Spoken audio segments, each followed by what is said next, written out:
Hello students, हम लोग chapter पढ़ रहे हैं पोषण यानी कि न्यूट्रिशन। और आज की क्लास में हम लोग आहार नार के अगले भाग ग्रसनी के बारे में देखेंगे। ग्रसनी ग्रसनी ग्रसनी क्या होता है?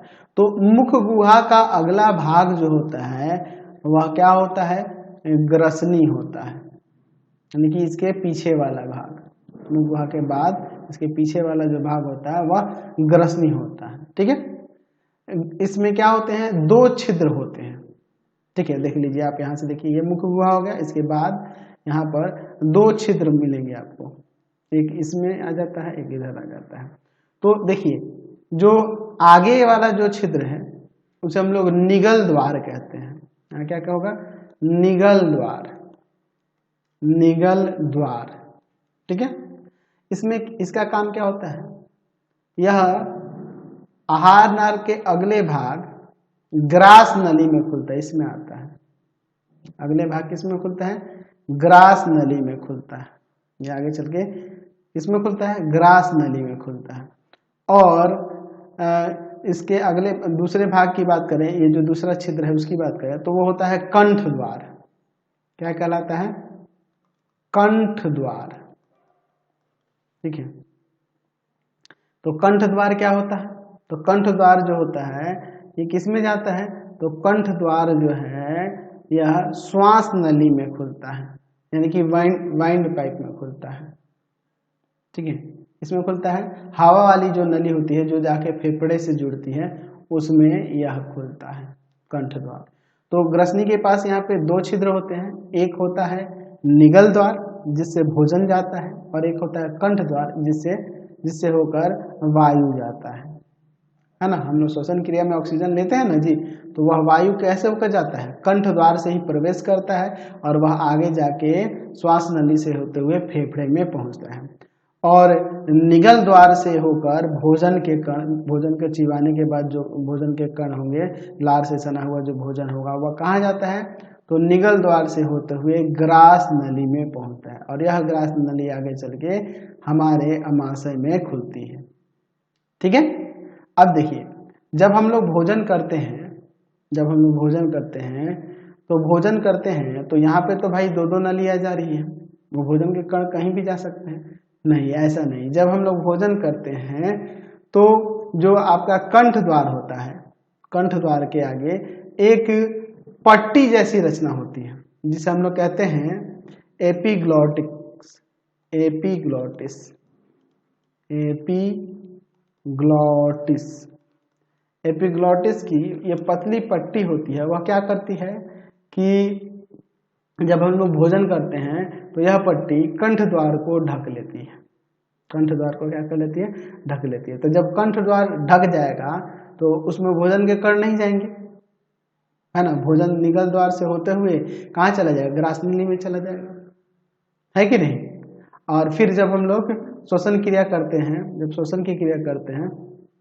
ठीक है, श्वसन की क्रिया करते हैं तब ये पट्टी हट जाती है। तो जब हम लोग भोजन चबा रहे होते हैं ना, तो उस समय हम लोग क्या करते हैं, हमारे अंदर ही है ये चीजें कि ये खुद ही एपिग्लॉटिस की जो पट्टी होगी वो क्या कर लेगी, आपके जो कंठ द्वार है उसको ढक लेगी, जिससे भोजन के कण उसमें नहीं जा पाएंगे। इसीलिए कहा जाता है कि खाना खाते समय बोलना नहीं चाहिए, क्योंकि जब आप बोलोगे तो फिर वह पट्टी हटेगी और भोजन के कण उसमें आएंगे तो आपको सरकता है, और सरकता है तो देखते हो ना, कभी कभी चावल वगैरह कुछ खा रहे हो वो नाक से बाहर निकल जाता है, सरकता है, इतना तेज सरकता है। तो इसीलिए कहा जाता है कि खाते समय बोलना नहीं चाहिए। तो चलिए हम लोग ग्रसनी के बारे में और इसमें जो दो छिद्र है इनके बारे में थोड़ा सा लिख लेते हैं। तो हम लोग इसमें लिख सकते हैं कि मुख गुहा का पिछला भाग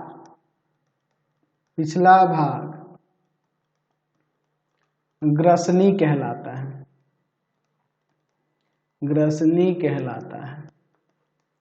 इसमें दो छिद्र होते हैं,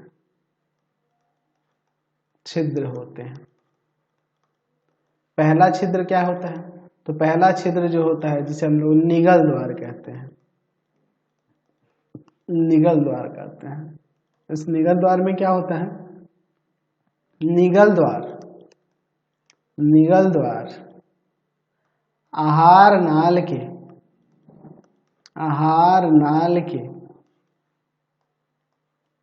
अगले भाग यहाँ पे लिख सकते हैं किसमें, अगले भाग ग्रास नली में खुलता है।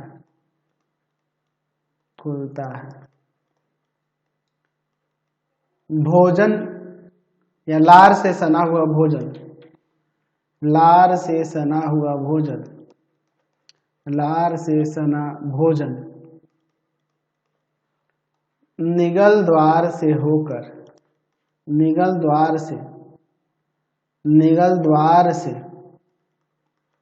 निगल द्वार से ग्रास नली से होते हुए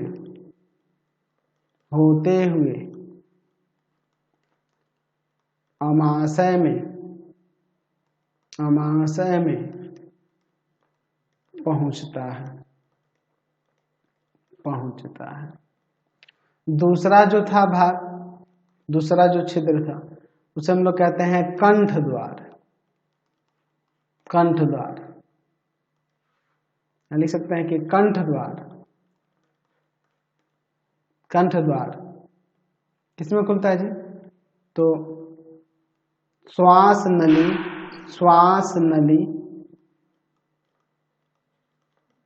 में खुलता है। तो कंठ द्वार के बारे में हम लोग यहाँ नहीं लिखेंगे अब कुछ, क्योंकि हम लोग जानते हैं कि कंठ द्वार के बारे में उसमें चलेंगे तो पढ़ेंगे, श्वसन चैप्टर में तो पढ़ेंगे। ठीक है, चलिए इसमें थोड़ा सा ये भी लिख सकते हैं कि कंठ द्वार के आगे एक पट्टी जैसी रचना होती है जो एपिग्लॉटिस कहलाता है।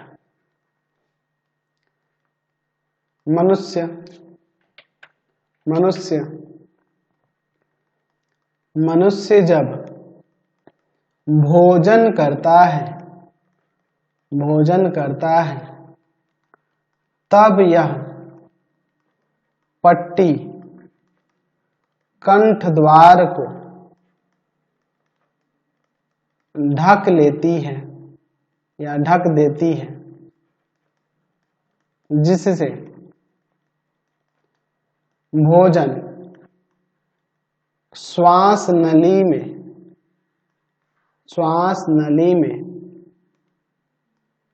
नहीं जा पाता है। समझ गए? चलिए अब हम लोग आगे चलते हैं, आहार नल के अगले भाग ग्रास नली के पास चलते हैं। ठीक है, यहाँ ये जो नली जो देख रहे हैं यहाँ पर, जिसे हम लोग फूड पाइप भी कहते हैं, ग्रास नली है ना, ऑसोफोगस भी कहा जाता है इसे। ठीक है, तो इसमें भोजन के कण लार से सनकर निगल द्वार के द्वारा इसी नली में पहुंचते हैं। ठीक है, अब इसकी दीवारों में एक्चुअल में संकुचन और शिथिलन होता है। संकुचन और शिथिलन इसलिए होता है ताकि आप भोजन करेंगे तो एक ही बार भोजन के कण डायरेक्ट नीचे ना आए, उसको आराम से इसको ये संकुचित होगा तो भोजन के कण आगे पहुंचेंगे, फिर इसमें शिथिलन होगा, फैलेगा तो ये भोजन के कण आगे आएंगे, फिर वहां संकुचन होगा तो ये नीचे दबेंगे। तो ये लार से सना हुआ भोजन धीरे धीरे करके ये सिकुड़न और शिथिलन ये होते रहता है। और एक बार जब अगर हम लोग बात करें तो ग्रास नली के दीवारों में जो ये संकुचन यानी कि सिकुड़ना और फैलाव शुरू होता है, जिसे क्रमाकुंचन कहते हैं। और क्रमाकुंचन गति के कारण ही यह धीरे धीरे क्या होता है, घिसकता है नीचे की ओर और यहाँ से ये कहाँ पहुंच जाता है, आमाशय में पहुंचता है। ठीक है, तो इसमें इसका और कोई कार्य नहीं है ग्रास नली का, बस ये भोजन को आमाशय तक पहुंचाने के कार्य करता है। इसमें पाचन की क्रिया नहीं होती है, मुख गुहा में होती है पाचन की क्रिया, मुख में लार से भोजन सम जाता है, वहाँ पाचन की वो प्रारंभिक क्रिया ही है, लेकिन इसका काम कुछ नहीं है। ये बस एक पाइप है जो संकुचित और शिथिलित यानी कि सिकुड़ता और फैलता है, जिसके कारण भोजन के कण आगे बढ़कर यहाँ हमारे अमाशय में पहुंचते हैं। तो चलिए हम लोग इसके बारे में भी लिख लेते हैं। तो हेडिंग देता हूं मैं, ग्रास नली। ग्रास नली, ठीक है, आप इसे फूड पाइप भी कह सकते हैं या ओसोफोगस भी कह सकते हैं, ओसोफेगस, ठीक है, ओसोफेगस। चलिए इसके बारे में लिख लेते हैं। तो हम लोग लिख सकते हैं कि मुख गुहा से लार से सना हुआ भोजन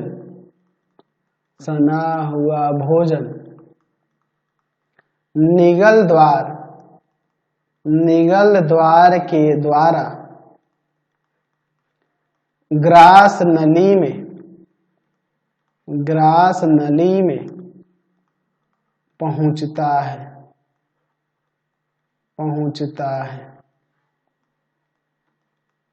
भोजन के पहुंचते ही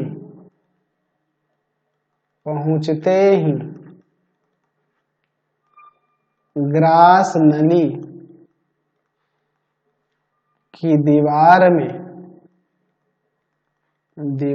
में तरंग की तरह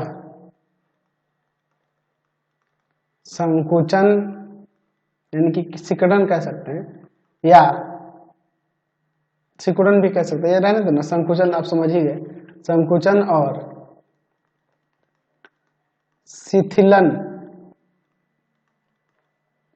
शिथिलन शुरू होता है।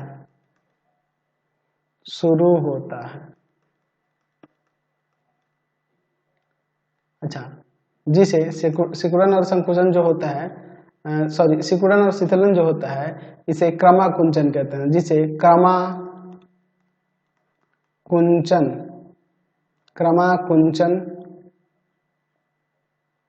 कहते हैं। यानी कि ये लगातार होते रहेगा, तो इसी ये जो क्रमाकुंचन है ये रेगुलर होते रहेगा, तो लिख देंगे कि इसी प्रकार की गति के कारण भोजन धीरे धीरे नीचे की ओर घिसकता है या घिसकता जाता है। ठीक है, ग्रास नली से भोजन आमाशय में पहुंचता है। ग्रास नली में भोजन का पाचन नहीं होता है। बस ये एक पाइप है जो ये भोजन को कहाँ तक पहुंचाती है, अमाशय तक पहुंचाती है, इसलिए इसको फूड पाइप कहते हैं, भोजन वाली नली कहते हैं। ठीक है, ये सिर्फ भोजन को क्या करती है, तो मुख गुहा से होकर निगल द्वार के द्वारा कहाँ पहुंचता है, ग्रास नली से होते हुए कहाँ पहुंच जाता है, हमारे अमाशय में पहुंच जाता है। तो अमाशय में किस तरह से कार्य विधि अमाशय की क्या है, इसके बारे में हम लोग नेक्स्ट वीडियो में देखा जाएगा। तो फिलहाल इस वीडियो में यहीं तक रहने देते हैं, नेक्स्ट वीडियो में हम लोग अमाशय की बात करेंगे। तो आपको हमारे 3 चैनलों को सब्सक्राइब करना होगा। पहला है पाथफाइंडर क्लासेस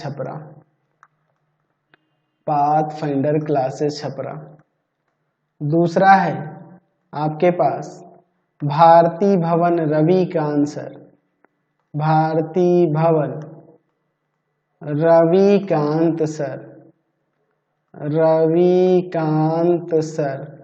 और तीसरा चैनल है रविकांत सर के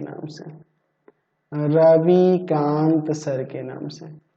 तीनों को सब्सक्राइब कर लेंगे और इससे रिलेटेड वीडियो के लिए सीधे डिस्क्रिप्शन में जाएंगे और इससे रिलेटेड नोट्स के लिए गूगल पे जाकर सर्च करेंगे www.ravikantsir.in ravikantsir.in और यहाँ जाकर आप सभी क्लासेस के नोट्स और उनके PDF को डाउनलोड कर सकते हैं, पढ़ सकते हैं। इंस्टाग्राम और फेसबुक पे जाके पाथफाइंडर क्लासेस छपरा को लाइक एंड फॉलो करना नहीं भूलेंगे।